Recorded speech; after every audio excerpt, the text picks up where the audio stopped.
This is lecture 16. In this lecture, I want to talk a little bit about the Founding Fathers. I've got us into the Revolutionary War. Before we go further, I thought it would be beneficial to you if we at least discussed some of these prominent figures in a little detail, not much. This is a survey class, so we have limited time, and I have to be very selective here. I'm only going to talk about maybe a half a dozen people. I just want to give you a sense of who they are, why they're significant, sort of where they fit into these large events in the founding of the United States. We'll start with George Washington. Of course, he's a Virginia planter. Washington's one of the older of the Founding Fathers, born in 1732, and of course he dies in 1799. First President of the United States, served 2 terms, trained as a land surveyor. I mentioned earlier that he served in the French and Indian War. He married into a good family, as they say, Martha Dandridge, and served in the Virginia House of Burgesses as a younger man. He is chosen, as I mentioned in our last lecture, to command the Continental Army in 1775. Washington's career as a military commander is a mixed one. His initial combat with the British was successful in driving them out of Boston Harbor, but then he is caught in the battles around New York City and is driven by the British Army out of New York City. He flees across the Hudson down into New Jersey and Pennsylvania, trying to keep the Continental Army intact. He will revive both his reputation and the revolutionary cause during Christmas of 1776, when he launches a surprise attack against hired Hessian mercenaries on the Delaware River. This successful attack will revive the spirits of the American people, of the Continental Congress, and of Washington and his army. Washington fought a series of set-piece battles against the British. These were usually unsuccessful or at best draws. His greatest success as military commander will come in the southern theater of the war on the York-James Peninsula, as he traps a large British army there under Lord Cornwallis. Cornwallis's surrender here at Yorktown in 1781, this will be the beginning of the end of the Revolutionary War. This defeat signals to the British Parliament that perhaps this ongoing revolution is going to be too expensive, too long in duration, and is going to cost too much blood for the British to continue. So the Battle of Yorktown is significant because it begins to turn the British away from prosecuting the war to a way of ending the war. Of course, George Washington serves as our first president by acclamation. He is the one guy that everyone trusts. He is the one man who is viewed as incorruptible, and he establishes the first president. He is established as the first president of the United States in 1789. Now, just prior to that, in 1787, he presided over the Constitutional Convention. The original government of the United States, the so-called Articles of Confederation, had been revealed to be too weak to hold this union of states together. So delegates from the various states gathered at Annapolis in Maryland, and they sought someone to preside over this convention, someone that had the requisite authority and the trust of all the delegates, and that, of course, is Washington. Washington's government was comprised of Alexander Hamilton as the first Secretary of the Treasury, Thomas Jefferson as the first Secretary of State, a fellow Virginia planter, and, of course, General Knox as the first Secretary of War.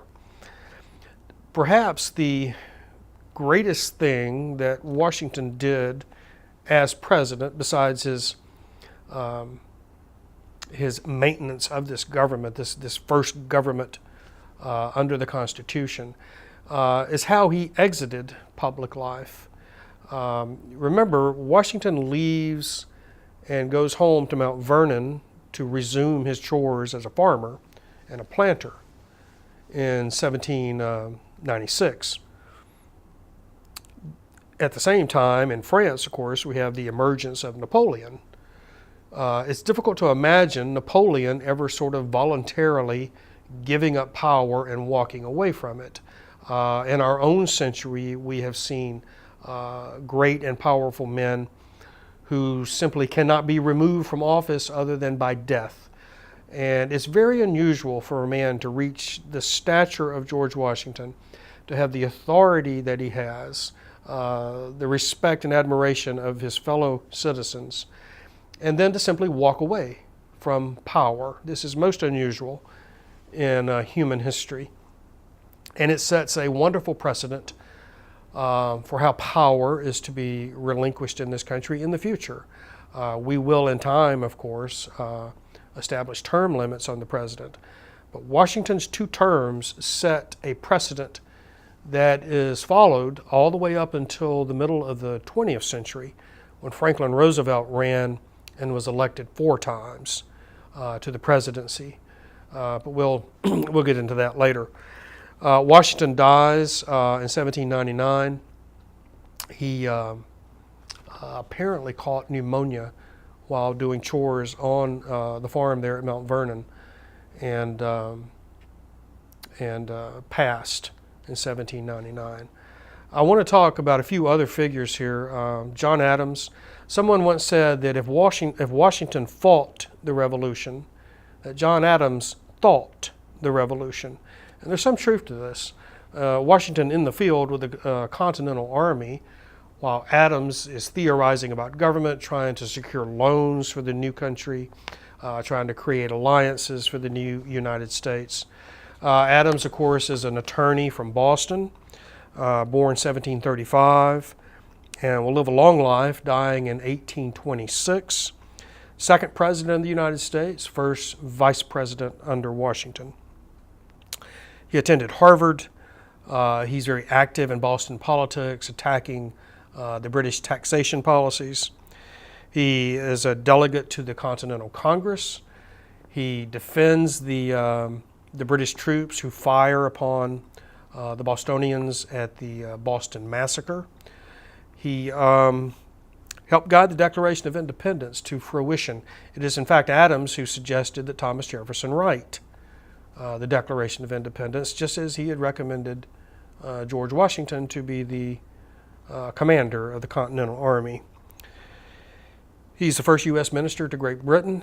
And, of course, his own presidency is a one-term affair taking place in the larger context of the French Revolution, and much of his presidency is taken up with potential conflict with France, which he manages to avoid.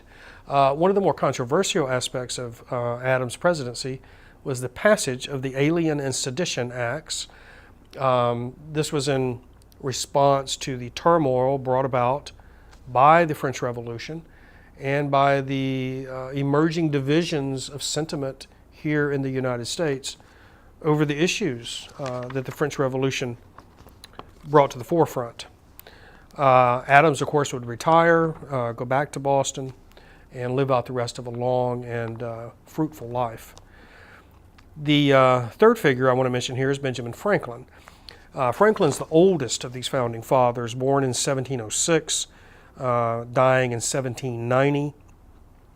A true Renaissance figure, a printer, a writer, a diplomat, editor, inventor, a scientist, easily the most famous American of his time, much admired by the French, a very skilled diplomat, very skillful in arranging alliances and loans for the young country. Spent a good deal of his adult life in Europe doing these things. Leading cultural figure in the United States, and easily the most famous. He invents the Franklin stove. He founds a philosophical society that will morph into the University of Pennsylvania. He's I think he's the first postmaster general for the colonies. I believe he founded the first fire station or fire unit for the colonies. Just a remarkable man who had his hands in a lot of different affairs here. He helped to draft the Declaration of Independence. He negotiated the treaty that ends the war with Great Britain in 1783. He is a member of the Constitutional Convention in 1787. And it's interesting that his son, Franklin's son, had been the governor of New Jersey and was a Tory, as they were called. That is, English colonists in America who sided with the mother country and did not seek rebellion or independence. This, of course, this difference in politics will break the Franklin family so that Benjamin Franklin loses his relationship with his son over politics. Another figure that you should be familiar with is Alexander Hamilton. Now, he's one of the younger founding fathers. In fact, he was born in the West Indies. He was seen by leading figures on the island of Nevis, where he was born, as something of a prodigy. He ran an emporium there. He mastered different currencies. He assumed the habits of command at an early age. A college fund was created for him. He was sent to, I think it was called King's College at this point. It became Columbia University later in New York City.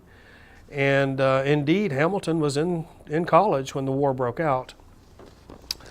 As I remember, Washington took notice of Hamilton during the battles around New York and brought him onto his staff. So Hamilton had a very privileged view of the Revolutionary War. He acted as Washington's eyes and ears during the war. After the war, of course, Hamilton would be appointed by Washington as the first Secretary of the Treasury and one of the true founders of our constitutional government. Hamilton laid the financial foundations for the United States during his tenure as Secretary of the Treasury. And of course, Hamilton would be killed in a duel in 1804 with the Vice President of the United States, Aaron Burr. And we'll talk more about that in a later lecture. Hamilton should also be remembered for his writing of the Federalist Papers. There's actually three authors here: Hamilton, James Madison, and John Jay, although Hamilton wrote the bulk of these papers. They were designed to secure ratification of the new Constitution, and indeed they succeeded. Very high-level propaganda, you might say, designed to convince the American people of the suitability of this new, more powerful centralized government. Thomas Jefferson, a few words, Virginia slave owner, born 1743, died 1826, along with John Adams on the same day. Third President of the United States, the founder of an alternative political party in the 1790s, which we will talk about later. A delegate to the Continental Congress. He served as our representative in France during the early years of the French Revolution. A true Republican in the sense that he distrusted large government. Jefferson is famous for his promotion of the Empire of Liberty, which he envisioned being populated by small independent farmers of great virtue, since they were autonomous and did not depend upon the capitalist for employment. Jefferson is one of those figures that we will come back to over the course of these lectures. He was the first Secretary of State. He died in debt, and his library, which was probably the largest in the country, became the beginning of our Library of Congress. Jefferson, like Franklin, a true Renaissance figure, endlessly tinkering with his house at Monticello in Charlottesville, Virginia, founded the University of Virginia, served 2 terms as president. And Jefferson, of course, illustrates that problem at the heart of the American experience between the proclamation that all men are created equal on the one hand, with the fact that he was a large-scale slave owner on the other. We'll talk more about Jefferson when we talk about Lewis and Clark. The last figures here, I'll quickly sum up. James Madison, Virginia slave owner, chief lieutenant of Jefferson. Jefferson often came up with the ideas which were then put into practice by Madison. Madison's quite famous as a father of the U.S. Constitution, as he took detailed notes during the deliberations, and his Virginia plan was very influential in creating our first government. Of course, Madison is also one of the authors of the Federalist Papers, along with Hamilton and Jay. Two more figures I'm just going to briefly mention. John Marshall. John Marshall is significant in U.S. history because he genuinely elevated the Supreme Court to a status equal to that of the legislative and executive branches. His development of judicial review made the Supreme Court an equal partner in this system of checks and balances. And then finally, Aaron Burr. I'm going to mention him now because we're going to talk about him later. Burr is a true aristocrat. Unlike some of these other founders, he was born into wealth. His grandfather, of course, was the famous Puritan divine, Jonathan Edwards, who you'll read about in American literature. His father was president of New Jersey College, which, of course, would become Princeton. Burr is about the same age as Hamilton, and these two men will clash over the course of their careers. You get the sense that New York City is not big enough for these two egos and these two very talented men. Burr, of course, will kill Hamilton in a duel and in 1804, and we will discuss that in detail. So this wraps up a lecture just trying to give you an introduction to some of these founding fathers, so you give you a sense of their significance and the roles they play in the American Revolution. Thank you.